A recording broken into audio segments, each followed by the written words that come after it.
Je m'appelle Idriss en référence à un grand maître soufi qui s'appelait Idriss Shah. Et on lui avait posé une question à la radio, je crois que c'était en 75, donc ça date déjà pas d'hier.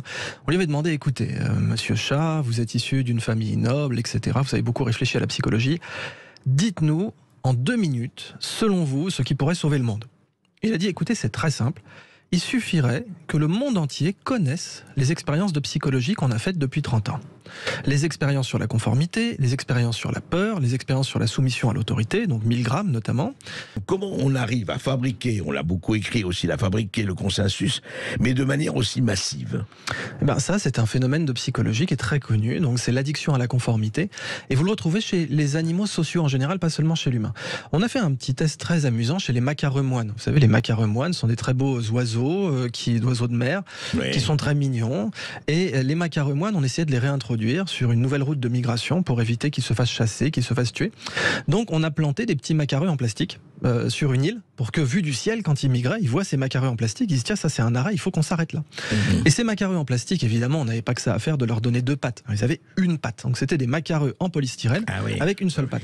Qu'est-ce qui s'est passé? Les macareux, dès qu'ils sont arrivés, ils ont vu les macareux qui étaient déjà posés là sur une patte. Et ça a créé en fait toute une population de macareux qui, quand elle se pose, ne se met que sur une patte. Donc ça marche chez le macareux. D'ailleurs, oui, l'humain quand même, on a 86 milliards de neurones, on a un cerveau d'1,5 kg, on est un peu plus sophistiqué. Oui, mais cependant, c'est possible de rendre les gens conformes à peu près n'importe quoi. C'est là-dessus que je veux insister, c'est qu'en psychologie, on a toute une batterie d'études, d'expérimentations, qui démontrent clairement qu'on peut rendre l'humain conforme dans les bonnes conditions à beaucoup de choses. Alors, c'est toujours pareil, sur 10 personnes, il y en aura une qui résistera. Et c'est d'ailleurs comme ça qu'on a des résistants dans les situations les plus tendues de notre histoire. Là. Tout à fait. Elle fait partie d'une série d'expériences dans les années 50 et 60, mais fondamentalement, on voulait explorer justement pourquoi les gens avaient collaboré, pourquoi des bons pères de famille avaient pu collaborer avec l'horreur nazie. Et en fait, donc Milgram avait testé la soumission à l'autorité, et pas n'importe quelle autorité, l'autorité scientifique. Donc il avait pris quelqu'un en blouse blanche, et il disait à ses sujets, voilà, vous avez un petit bouton, vous envoyez une décharge électrique à un patient, à un sujet qui est derrière la vitre. Donc un patient humain, hein, oui, c'est pas un cobaye animal.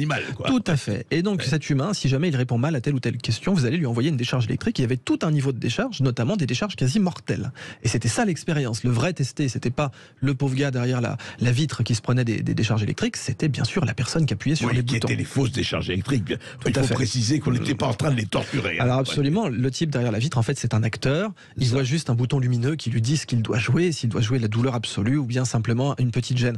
Et en fait, ce que Milgram a constaté, c'est que même quand les sujets étaient mis en position d'électrocuter quelqu'un pour rien, et parfois même donc vraiment pour tester, pour dire tiens j'ai un bouton, si je lui mettais une décharge juste pour voir, eh bien on avait des gens effectivement 6 sur 10 en moyenne qui vont continuer à électrocuter la personne. Et après ce que Milgram teste bien sûr c'est donc la soumission à l'autorité, c'est-à-dire une fois que la personne se dit ah mais j'ai des doutes quand même, est-ce que c'est bien d'électrocuter mon prochain finalement, et bien dès que la blouse blanche arrive, je dis vous devez le faire. Ou qu'elle dit, donc il y avait toute une série d'escalades. La blouse blanche commande. Elle a une blouse blanche, c'est l'autorité. Mais justement, il y avait une série de niveaux, c'est-à-dire il y avait vous devez le faire, il y avait j'assumerai toute responsabilité, c'était le niveau au-dessus, et il y avait vous n'avez pas le choix, vous devez le faire. Ça c'était le dernier niveau. Vous n'avez pas le choix, vous devez le faire. Et là, Milgram a vu que moins d'une personne sur 10 résistait au vous n'avez pas le choix, vous devez le faire. Cette expérience n'est pas assez connue. Alors heureusement, elle l'est de plus en plus. Il y en a d'autres. D'ailleurs, des expériences de psychologie montrent que quand les gens ont une culture de ces expériences, ils y sont moins sensibles.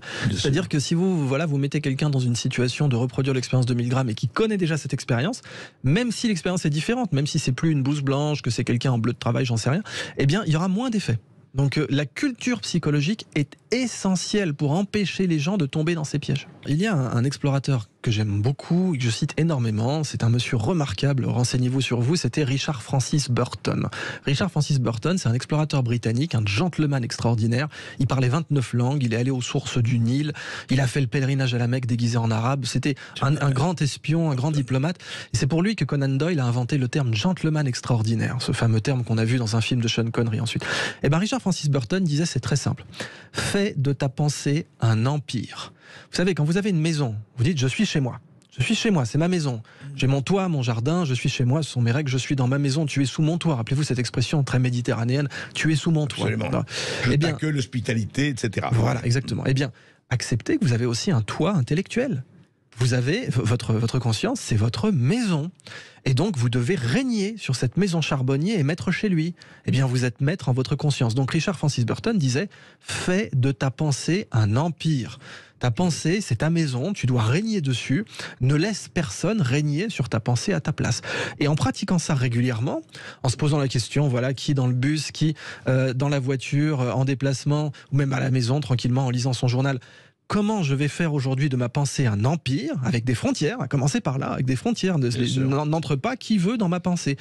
Eh bien, là, c'est la solution pour pratiquer, pour muscler sa conscience. Par exemple, les éléments de langage étant reconnaissables comme des toxines, puisqu'ils sont là pour nous manipuler, ils ne sont pas là dans notre intérêt, oui, nous devons être capables de les reconnaître, et donc effectivement, là, nous devons avoir des anti-éléments, absolument, un anticorps contre les éléments de langage.